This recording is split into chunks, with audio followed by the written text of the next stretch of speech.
Hey, teman-teman semua, saya Fonseca. Bagaimana kabar kalian? Oke, tentunya kalian sudah tahu berita ini tentang kasus korupsi yang merugikan negara sekitar 271 triliun. Dan ini melibatkan suami dari seorang public figure artis ternama Indonesia, Sandra Dewi. Kebetulan kasus korupsi ini kan sudah berjalan cukup lama ya, dari tahun 2015 sampai tahun 2022. Dan ketahuannya berita ini baru viral beberapa hari ini. Kasus sebesar ini ada kemungkinan, ada dugaan bahwa pasti ada orang kuat yang melindungi. Saya percaya sekali bahwa tidak mungkinlah Kak, apalagi kerugian negara sebesar ini sekitar 271 triliun itu tidak mungkin kalau tidak ada backingan dari orang-orang kuat atau dari oknum-oknum kuat nih. Karena ini melibatkan pejabat PT Timah. Nah, apalagi ini penambangan liar ya. Itu adalah suatu kegiatan yang ilegal yang secara kasat mata itu melibatkan banyak orang. Dan kalau kegiatan ini atau kasus korupsi ini bisa berjalan cukup lama, itu pasti ada pihak-pihak lain yang siap menjadi tembok untuk melindungi para oknum ini supaya kegiatan ini berjalan lancar. Pasti ada pihak lain atau oknum lain yang terlibat, yang punya tugas khusus untuk backup atau melindungi kegiatan ini supaya bisa berjalan dengan lancar. Saya mau berbicara dari perspektif masyarakat kecil ya teman-teman semua.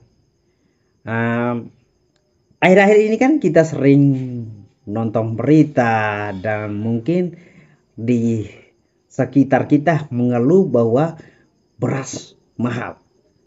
Dan itu sampai di daerah di pelosok seperti ini.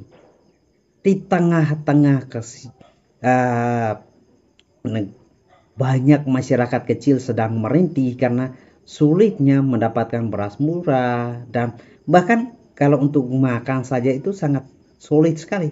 Tapi ada oknum-oknum seperti ini yang tega merampas hak masyarakat kecil. Mereka tega mengambil jatahnya masyarakat kecil, mengambil jatahnya kita-kita masyarakat kecil. Nah, apakah apa yang mereka dapatkan selama ini kurang? Saya yakin dan percaya pasti tidak ya. Tapi kemungkinan ya karena mereka ini orang-orang yang diibaratkan rakus. Mereka pengen punya sendiri. Sudah di kedua genggaman ini penuh, tapi masih juga mau mengambil jatah orang. Itulah yang terjadi. Saya mau ingatin lagi buat kalian semua, kami sedang menggalang dana untuk menolong 1.500 anak yatim sekolah di Nusa Tenggara Timur. Kenapa? Kami sangat fokus dengan pendidikan Nusa Tenggara Timur. Karena kami tahu bahwa salah satu untuk memberantas ketertinggalan, memberantas kejenjangan yang terjadi di Nusa Tenggara Timur, khususnya di bagian pendidikan, itu perlu perang dari kita semua dan juga anak-anak muda dari Nusa Tenggara Timur. Maka dari itu kami mengambil bagian untuk terlibat. Kami berharap ya teman-teman semua bisa mendukung kegiatan ini. Linknya ada di description dan juga nomor rekening. Kami sangat berharap sekali kalau teman-teman yang berdonasi lewat nomor rekening yang sudah terdetera, harap memberikan konfirmasi ke nomor WA yang sudah tersedia supaya kami tahu. Nah, pada saat kami menyalurkan donasi teman-teman itu, kami bisa memberikan report secara khusus buat teman-teman. Dan kami juga sedang menggalang dana untuk membangun rumah baca pertama di Nusa Tenggara Timur. Buku-bukunya sudah ada semua, tapi gedungnya belum ada. Dan rencananya akan dibangun di tempat ini. Kembali lagi, bangunan yang akan dibangun ini, saya tegaskan, itu tidak tidak atas nama pribadi saya atau keluarga saya atau salah satu tim yang ada di kelompok ini. Itu setelah selesai dibangun akan diserahkan ke pemerintah setempat supaya itu benar-benar bermanfaat untuk banyak orang. Kami pengen gedung yang dibangun itu bisa bermanfaat buat banyak orang, tidak hanya saja digunakan untuk anak-anak pelajar, tapi suatu saat kalau ada kegiatan seperti training atau pengembangan bakat atau skill itu bisa dilakukan di gedung ini. Dan yang herannya, beberapa tahun terakhir ini ada banyak sekali kasus-kasus besar yang terungkap. Kalau teman-teman semua masih ingat, ketika kasus korupsi tower yang dilakukan oleh salah satu menteri, yang dilakukan oleh Johnny G. Plate beberapa waktu yang lalu, itu ternyata tidak memberikan efek jerah buat orang lain. Di saat masyarakat kecil berusaha untuk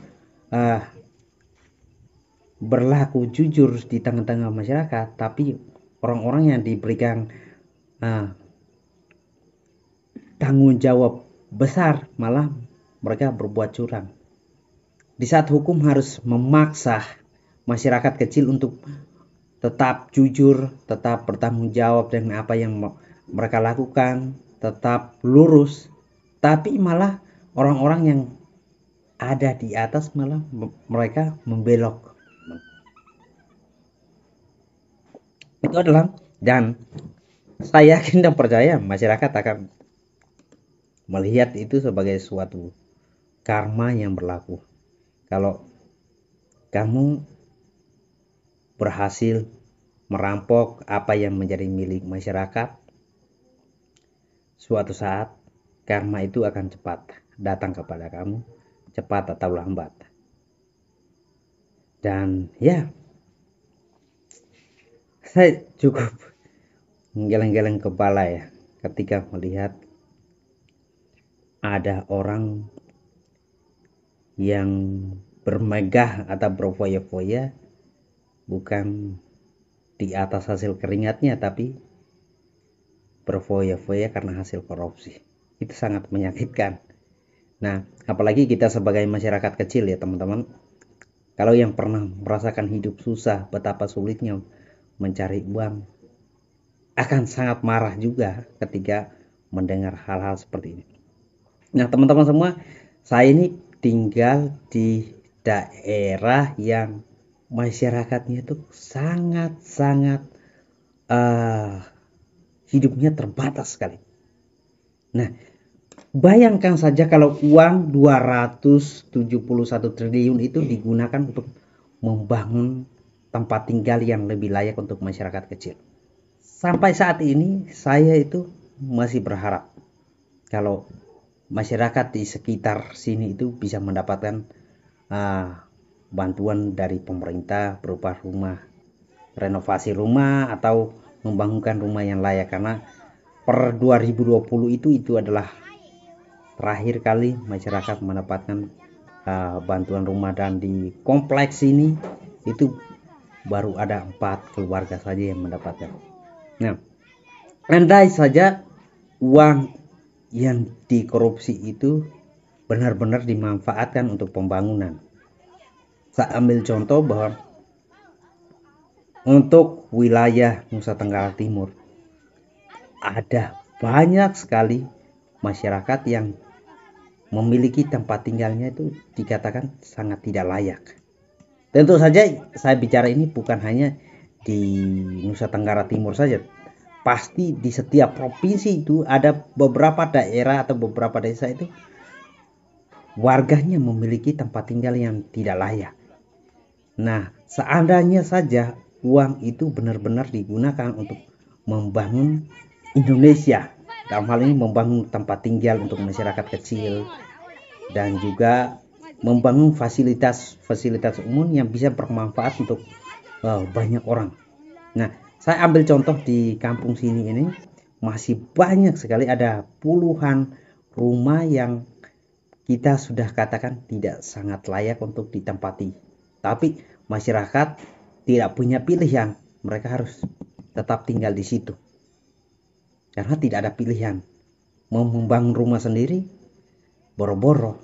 Untuk makan saja susah. Dan di daerah ini juga belum ada yang tiang listrik. Nah, kabel-kabel itu masih ditarik dari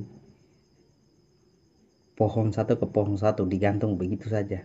Berharap ya, undang-undang untuk memiskinkan pejabat itu, kami sangat berharap kalau bisa itu sesegera mungkin diberlakukan supaya uang masyarakat yang hilang itu bisa kembali dinikmati oleh masyarakat. Kenapa itu sangat lama sekali?